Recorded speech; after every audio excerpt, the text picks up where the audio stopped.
Okay, let's get started. Now, today, I want to talk about Immanuel Kant. And of course, Kant is, as we all know, tremendously influential and important in the history of philosophy, and particularly in modern philosophy. I'm going to explain to you today how people think of Kant as sort of closing out the early modern period and starting the modern period proper. And so it's essential that we have Kant both for the epistemology and for the philosophy of mind seminars, I think. But Kant is hard. Kant is a challenge. Philosophy is hard, and I think it's really important to be humble in the face of the difficulty of philosophy. I want to, for one thing, I want to avoid some of the notorious terminology. I think sometimes people of a kind, if I, with all due respect, but people who think in a very sort of system mongering kind of way are really attracted to Kant in the way they are to some other philosophers, in as much as there's a large vocabulary and a large superstructure that you have to sort of learn. But I think ordinary mortals find that rather daunting. And I think that Kant is very important and his ideas are very important in modern philosophy and 20th century philosophy we've just come out of. I think there is a case to be made that Kant's kind of the dominant philosopher. Um, so yeah, as I say, I'm challenged. Let's just get to it. I just wanted to make that mea culpa at the beginning that looking at making a Kant video, I thought, gosh, that's difficult. But then I just figured, well, wait a minute, just do what I always do, which is try and put down in the video what I usually do in class, which is what Kant sort of it means to me, is important to me, is really what we're really talking about here. I think ultimately that's of course true about any philosophy professor that you have or really anyone else that you're talking to, really. Okay, so we're going to talk about Immanuel Kant. As you see there, he is coming, he is an Enlightenment figure. He is squarely in that 18th century. And, uh, and so, and his critique of pure reason coming in 1787. Notice that critique of pure reason coming just about 100 years, almost exactly 100 years after Isaac Newton publishes the Principia. And one of the things that Kant's going to tell us is that all of this mathematical law-like structure that Newton describes in the Principia is actually a kind of description of the mind, or the conceptual structure of the mind, kind of projection of the mind. Notice, if you think that's kind of an outlandish thing to say, that it really kind of is. But but the thing about Kant is that he is a really good philosopher, and he really, as I say, I have some tensions with Kant that I'm going to explain for you today, and that's part of the reason I keep saying all these sort of hedging sounding things. I'm very self-conscious about talking about a philosopher with whom I have tensions. Although it's a funny thing, for example, in ethics class, I always think I'm not very sympathetic to Kant, but when I teach Kant's ethics, that's always the system that the students like the most. It's pretty consistent. So why do we say that Kant's the end of the early modern period? And what's the most generous historical interpretation or identifying of Kant? That is that Kant actually represents a kind of synthesizing of the rationalism of the 18th century, I'm sorry, the 17th century, the rationalism of Descartes and Spinoza and Leibniz, and again, ultimately Newton, and the empiricism of the 18th century block, of course, early Berkeley, Hume, and that whole empiricist tradition. In a sense, in the same way that I think it's useful to see that Hume is really responding to Descartes almost point by point and showing that Descartes, showing that we really don't know anything by these impossible mathematical epistemological standards that Descartes, the rationalist, sets. So one way of reading Hume is as a systematic response to Descartes in these matters, that knowledge is, that certainty is probabilistic. We can also look at Kant as commenting on Hume. The legend is that Kant is reading Hume and he looks up and he says, it cannot be. And then, so what cannot be? What we have here, and let me just step outside. I hope I can keep it together. what we have here is kind of a really interesting and stark confrontation of the new empiricism with some old philosophical values. When I say philosophical values, I mean popular philosophical values, specifically the existence of God, the freedom of the human will, and therefore human moral responsibility, and also Kant insists the immortality of the human soul. That last one, the third one of the triumvirate, the immortality of the human soul, one that doesn't resonate perhaps quite so much with people at the beginning of the 21st century, but for Kant, that whole structure was important for ethical behavior, and he thought that it was in a sense a kind of proof of the reality of those things, that in order to think ethically, he claimed we had to think in terms of those things. Well, anyway, let's get back to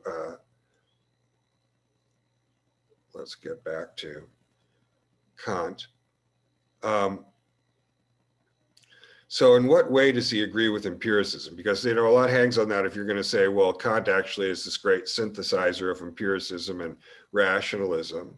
Like all modern philosophers, Kant, like Hume, Kant sort of thought that he'd done away with philosophy in some sense, that is the old-fashioned philosophy, speculative metaphysical philosophy, by saying, as Hume would say, as an empiricist would say, that we really don't have any grounds for talking about the existence of real things that are beyond our experience, that the world that we can really talk about is the world that is defined by our experiences. In fact, Kant takes that in some interesting directions that are important later on for not only phenomenology, but cognitive psychology in general.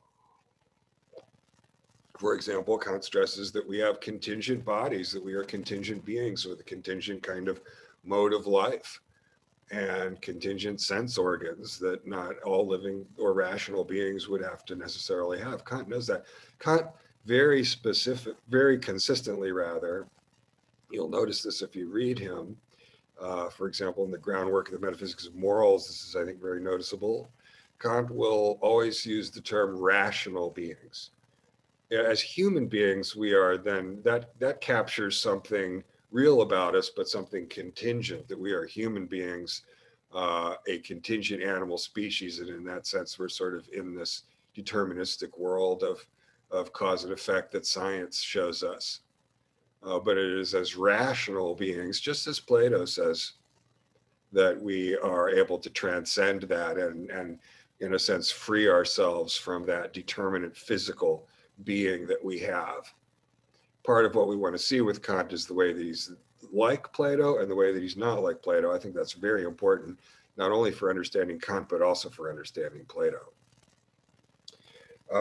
Okay, I was saying, how is it that Kant is similar to Hume? Why do we say he's synthesizing empiricism? I'm not sure. If he's synthesizing empiricism, I can tell you why we say he's similar to Hume. As I say, he says, like Hume does, that you can't talk about things beyond experience. And as I was saying, he says that we have these particular kinds of bodies and so on. Okay. But the thing is, Kant wants to find a kind of place for God, freedom, and the immortality of the soul. The 19th century philosopher Nietzsche accused Kant of sort of just being ad hoc and just sort of creating a kind of space for God. I think that's a little bit, I don't think that really captures some of the power of some of Kant's reasoning. But I'm not completely unsympathetic to that view either. Again, I'm, as you know from other videos and things here, a fairly empiricist sort of person. So here's the big problem, and it is the big perennial problem of the last couple of centuries, and Kant's right on it right from the beginning, and that is that the vision of the world that physical empirical science gives us, that Hume gives us, is a vision of a world that is without value, a vision of the world where Hume doesn't think that some sort of positive metaphysical force of freedom makes any sense. He says when we introspect, Hume says we see the contents of the mind, but we don't see anything else that we could call the mind. And Hume is certainly atheistic, one of the only, I think, canonical philosophers to frankly embrace the atheistic implications of his own empiricist view.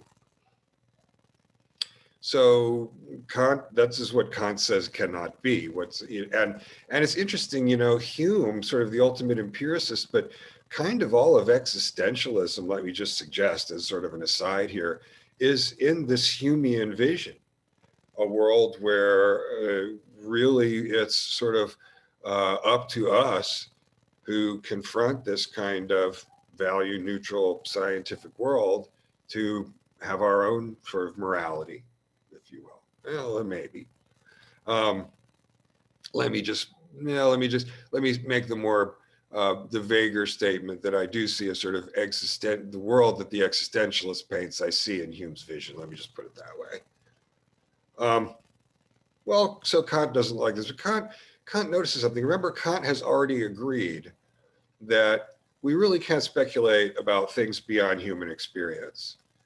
And remember, and both Hume and Kant, who are really good philosophers, both of them understand that this actually is not skeptical. This is actually a kind of showing that skepticism is sort of a pseudo problem, that is, it's not really coherent to talk about things that are beyond experience or that aren't somehow based in experience. But then Kant notices something about Hume. He notices that Hume has a very sort of minimalistic kind of Lilliputian psychology of constant conjunction, repetition, similarity, and not much else. Of course, the empiricists Locke and Hume wanted a very simplistic kind of learning model because they were trying to naturalize psychology, and they wanted to keep as many strange non-physical factors out of their psychology as possible. So this minimalist kind of world that behaviorism tends to have, operational approaches tend to have, is by design.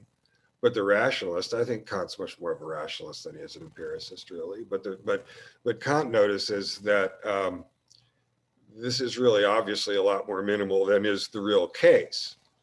But not only that, but Kant notices that you can also, under these empiricist rules that we were discussing, that you're supposed to only appeal to things that are evidenced by experience, you could ask, well, okay, then how about this question?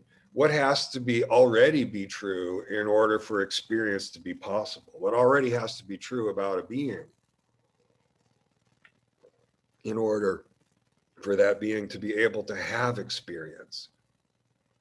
Kant has this awful clunky Prussian 18th century German prose, calls that the transcendental deduction. But what it is saying, well, okay, we know that experience happens, so then we know that anything that's necessary in order for experience to happen must be true. And I mean, nowadays, looking at that last bullet point on the slide there, I think the right way to look at Kant, and a way to appreciate him, because he's quite brilliant in this, that he's sort of backwards engineering the mind, which is something that still goes on. I mean, I think basically a lot of functionalist approaches are just that. Well, what has it got to be able to do, right? And so that's how we can sort of disassemble and reassemble what we're looking at. Okay, right, the conceptual structure of experience. So the key idea here is that the mind has to have a conceptual structure. What is that? A bunch of concepts that fit together in order to compose everything that's coming in through the sense organs. This is what William James later would talk about in a different context as the booming, buzzing confusion. That is, so you've got a whole bunch of stuff coming in. Remember, you've got a very particular kind of body, and you have to organize that. So I think one thing here that to me is key that I want to argue is that it's really with Kant, amongst these canonical sort of early modern philosophers, that we really get cemented in this notion that that the mind is representational, that perception is constructing a representation, that remembering is revisiting a representation or reconstructing a representation, and so on. And I think that that's actually, metaphysically speaking, a problem. That's one of the things. That's one of the things that I argue in my stuff. So, because notice Kant wants it to be a representation because, like Nietzsche said, Kant wants it to be that he has an argument for the existence of God, for the existence of human freedom, and therefore moral responsibility, and for the existence of the immortality of the soul. And he wants this, even granting that he's going to agree with the empiricists that we really can't talk about metaphysical things that lie outside of the range of our experience. And so he's confronted that by saying, okay, but I can ask about the preconditions of experience. But then notice the second bullet point in the slide here, what he does with that. He says time and space, because, for example, he says that if I'm in time, then I'm part of causation, part of deterministic causation. Remember, this Newtonian picture of the world is a very mechanistic picture, a very deterministic picture. And so this picture of nature is like that. It's very sort of deterministic. So this issue of human freedom is an important one for Kant. And essentially the argument for freedom is the same one we get from Plato, I think, which is that our ability to use transcendental reason and logic is the ability that we have that can potentially free us from the physical determinations of our contingent physical being. And so in Kant's, so again, how is he very radical? The multiplicity of objects. What is the real world that's suggested by Kant? Kant insists, of course, that you can't possibly know about this world because it's beyond all experience. But that doesn't stop all the 19th century German philosophers like Schopenhauer and the gang from trying to talk about what it is. It's sort of the Parmenidean world of unity and unchanging being, I guess, is the picture. Big black bowling ball of a cosmos somehow. But what about this world? Well, it's this kind of projection or construction. In a sense, it is a representation. I mean, in a sense, it is something that's caused by external reality. Somehow, it's the way in which it's represented to beings like us. And so, again, the way you could do that is by thinking about transcendental things, just like Plato thought. And what is transcendental? Just like Plato thought, well, mathematics and logic are transcendental, not in time, for example. So remember, if he thinks that if you're a sequence in time, you're determined. But when we look at mathematical proofs and equations, they're not in time, they're eternal. So transcendental idealism, and that's the term that we apply then to a lot of German philosophy throughout the 19th century, the 1800s, as well as in the English-speaking world and coming in even to the early 20th century. And many guises, I mean, when we look at, say, Edmund Husserl talking at the turn of the century about a phenomenology, a logos of phenomenal experience that was independent of naturalistic materialist science, this is very much the legacy of Kant. This is the whole legacy of Kant. Existentialism, the idea that consciousness itself is something which is not part of the objects of consciousness and cannot be part of the objects of consciousness. That is, again, Nietzsche, Heidegger, Sartre, and all of that's coming from Kant, from Kant's phenomenology. And this is why if you're serious about all of that philosophy too, you really need to get Kant's critique under your belt. It's very actually kind of basic.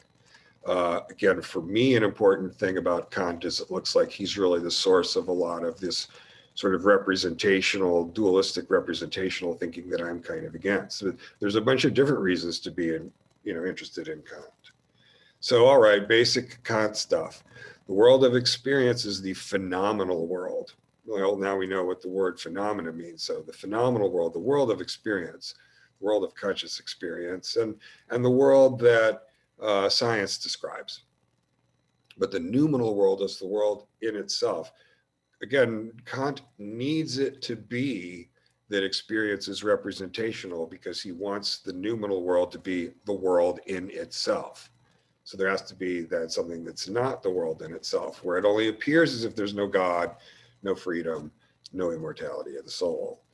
And at that point, Kant, like Descartes, is what I would call a sort of rational theologian. That is, he has what he takes to be a logical argument for the existence of God.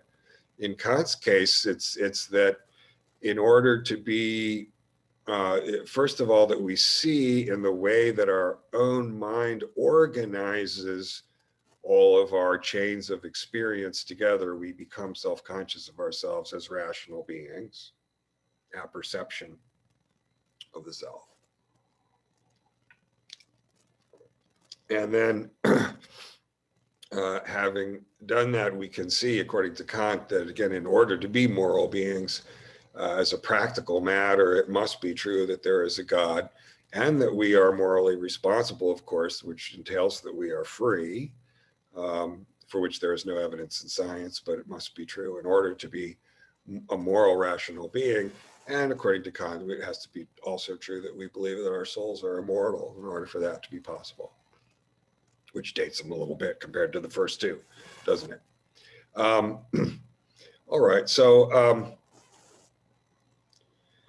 a strong point, I think, for Kant is Kant's ethics, or at least if, to appreciate Kant and Kant's importance for philosophy as a philosophy student, you really should understand Kant's ethics, which is the foundation of one of the two major branches of ethics, rights theory, deontology, the study of duty, the notion of rights and responsibilities, contractual social theory. So what's Kant's idea? Kant's idea is that, well, we might not understand each other. Even think about the aliens coming down from outer space and coming out of their spaceship, and we don't know what they're made out of, if they're alive or not, or remote controlled, or, we really don't know anything about them. But if they're acting in the appropriate ways, we're going to come to think of them as goal-directed rational beings, if that's what they're going to be. And we're not going to have any doubt about it by watching their behavior after a while. But then if they're logical and we're logical, then we ought to be able to find some common ground on what's sort of logically necessary or logically optimal. And of course, Kant's applying that to this whole sort of post-Reformation couple of centuries where the whole place has been very beset by factional warfare, religious warfare. That's been the history of Europe for the 200 years previous. And so Kant's idea is, well, what will bring us all together? This is what makes Kant an Enlightenment figure. We mostly think of the Enlightenment, as they say there in the first bullet point, as a kind of empiricist thing. It's the 18th century, the 1700s. It culminates in the French Revolution of 1789. And we think of rationalists, people like Spinoza and Leibniz, they're fairly otherworldly. But Kant's great contribution to sort of the age, the second sort of age of reason, I want to mention that too. Let me just step out just for a split second there on all these sort of isms and so on in intellectual history. The 17th century, Baroque, the 1600s, then you have the rationalist philosophers, Descartes, Spinoza, Leibniz, and Newton's one of those. You can call that the age of reason, the scientific revolution, the Baroque scientific revolution, the Baroque age of reason, the rationalist age. Sometimes, though, this latter period of the Enlightenment, the next century, the 18th century, the 1700s, is also called the age of reason. Part of that is because of Kant, and part of that is because of rhetorical appeals by Enlightenment Republican revolutionaries like Thomas Paine. All right, so when you hear age of reason, it could mean either one of those things. Kant, of course, straddles both of those things, being identifiably the heir of the rationalist tradition, but also someone who is at great pains to deal with this new modern empirical science. Okay. So how does Kant's ethics works? It works this way, that I'm going to universalize, and we do teach young children universalizing to some extent. We say, look, everybody can't eat the last piece of pie, or we say, sorry, excuse me. We say, look, you can't leave your skateboard on the stairs. What if everybody left their skateboard on the stairs, right? That kind of stuff. So, I mean, it is kind of common sense. I mean, we're all here together and we're all rational beings. So we universalize, and in universalizing, notice what else you do is you factor out your own contingencies, your own particular issues, your own particular things. You put yourself in that position of a sort of generic rational being. And that's fairness, right? And notice how that connects to this Enlightenment notion of democracy and that egalitarian notion of empiricist epistemology that Kant appreciates. But Kant's, got the soul of a rationalist, and he says, look, we're all rational beings. So as rational beings, that's how Protestants or Catholics or whatever we may be, French or English, we can all come together. Kant was very horrified by the French Revolution and the violence of the French Revolution, and that the French monarchical state could disintegrate so rapidly. That struck him as something that was very threatening and dangerous. He's a very conservative person. Kant was on a personal level. So again, he's saying, well, let's all, universal peace, a late writing of his, which expresses that. And I think it's a beautiful kind of idea and a beautiful kind of part of Kant's thought, is this thought that the way to perpetual peace is to deal with each other as rational beings. And I mentioned before that he's very consistent in his ethics in always talking about all rational beings. When he's talking about universalizing, he's saying it's something all rational beings can do. Okay. Oops. Okie dokie. Gosh. Okay, let me stop the share for a second here. Okay. So then let's just get back to the slide there. Real quick back.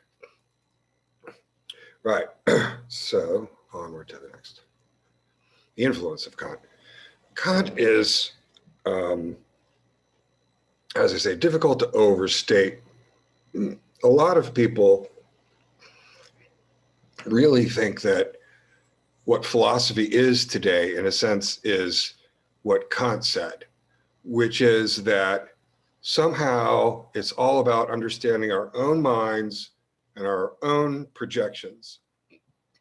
Kant wouldn't have liked, actually, the idea, the way that that's manifested itself, the way that that idea has sort of metastasized over the last couple hundred years into this idea that in order to be open-minded and tolerant of others, we should accept that everybody has their own way of thinking. And in general, this kind of really, to me, kind of self-absorbed philosophical culture where it's really all about looking at, and even the empiricists, are also very influenced by Kant this way. A fascination with language, with the limits of language, with the way that language shapes thought and experience. And these are perfectly reasonable questions to ask. But when, this Copernican revolution, like the turning inward and looking at the structure of our own minds, which I actually kind of think is backwards, and I'm going to talk about that in a minute. But here on the slide, you can see that basically, almost all of the major parts of philosophy, of modern philosophy, are definitely influenced by Kant. And notice also how this distinction between, and the distinction that phenomenology wants to observe, between looking at the way that the mind works and is structuring the representation, and the science that sort of is now situated by Kant within the representation itself, and how that has sort of served to separate philosophy from science over the past couple hundred years. The physicist Freeman Dyson makes his argument is that when you look at, say, classical philosophy, he thinks that physics sort of really is the philosophy of the time. I don't think he is fair in his criticism of the current discipline of philosophy, but I think he makes an interesting point when he says, look, now you have something which is really divorced from what we really take to be cutting edge knowledge production about the cosmos. And it certainly used to be that philosophy was all about the cosmos. And I'm going to include, by the way, while I'm thinking of this, on your topic on Moodle for the students in the philosophy of psychology class, a very short piece of writing that I have about that difference between Kant and Plato. It's very important, I think. Okay, so let's go back to where we were. Kant and Plato. What was the same about the two of them? Kant and Plato both agree that mathematics is transcendental, and that part of us which can do mathematics and grasp mathematical and logical relationships, transcendental relationships, geometrical relationships, that part of us is also not reducible to this material world. Plato would want to say that that's the formal element in us, manifests itself in us. In a circular object, it manifests it in its circularity. In us, it manifests it in our rationality.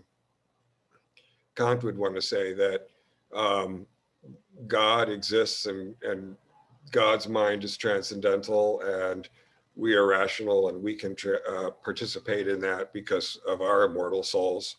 Kant, again, more in line with Descartes on that. And both Kant and Plato then agree, remember Plato's cave, that the world of experience is in some sense superficial and some extent it's illusory, and that the real world has to be sort of glimpsed underneath that. But Plato thought that this was part of this sort of formal structure of the cosmos itself. A part of being that was both mind and matter independent, was a sort of formal level of being. Plato's theory is a metaphysical theory.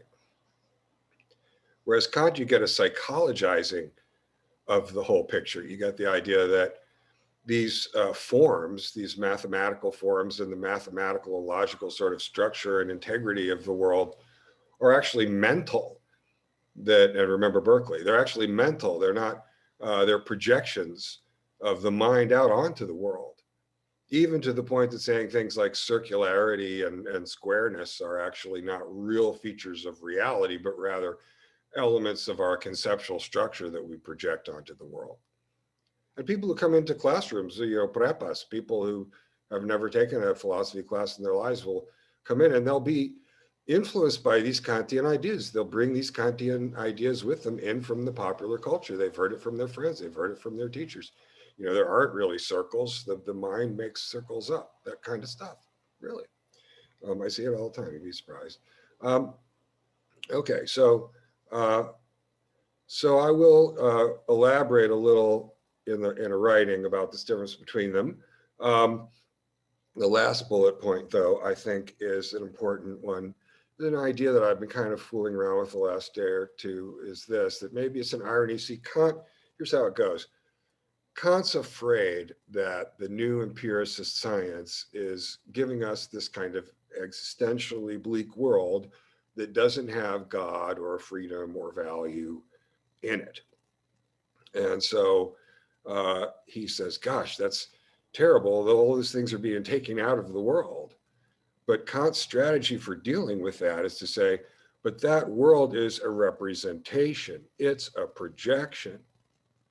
But then the irony there is that in doing that, Kant then does actually take God and freedom and immortality value out of that world. Just the very thing he feared most was that world, the world that science studies and elaborates for us, would be a sort of godless, value neutral, determined world. But then Kant says, but it is that. There's this other world, the noumenal world, that's the world that doesn't have those properties. But I think that's ironic. It seems like Kant has to some extent sort of destroyed the thing in order to save it, if you know what I mean. Because remember, Plato doesn't do that. Plato says, no, the source of the value is in the cosmos. It's in the fact of form, which is a real metaphysical fact about everything that exists. Another thing that's interesting to speculate about is what Kant might have made of Charles Darwin. They're quite close together. Their lives overlap. Darwin's already born when Kant passes away.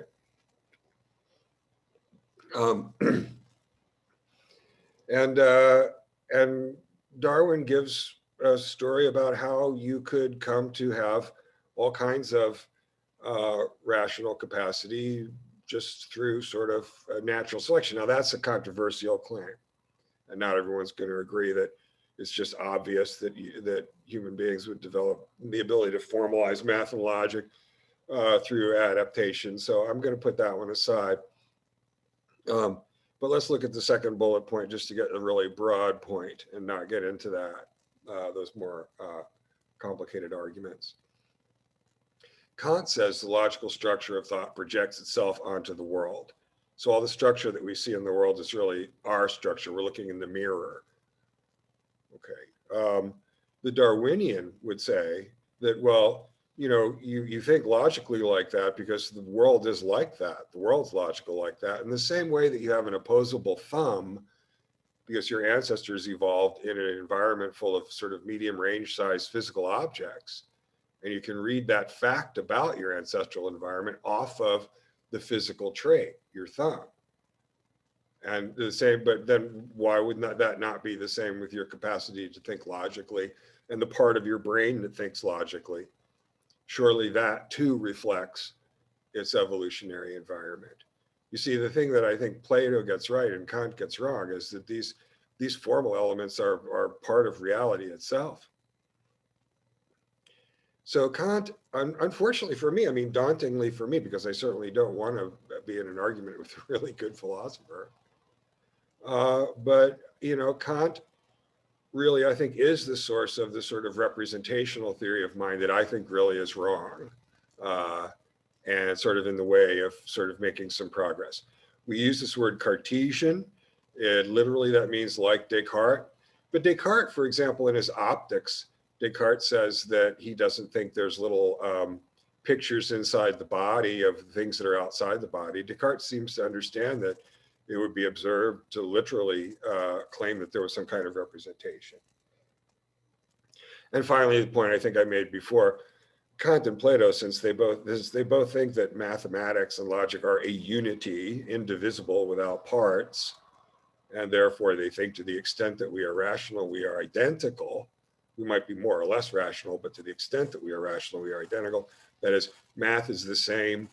The claim is that if we met aliens from other star systems, they would have mathematics and logic similar to ours.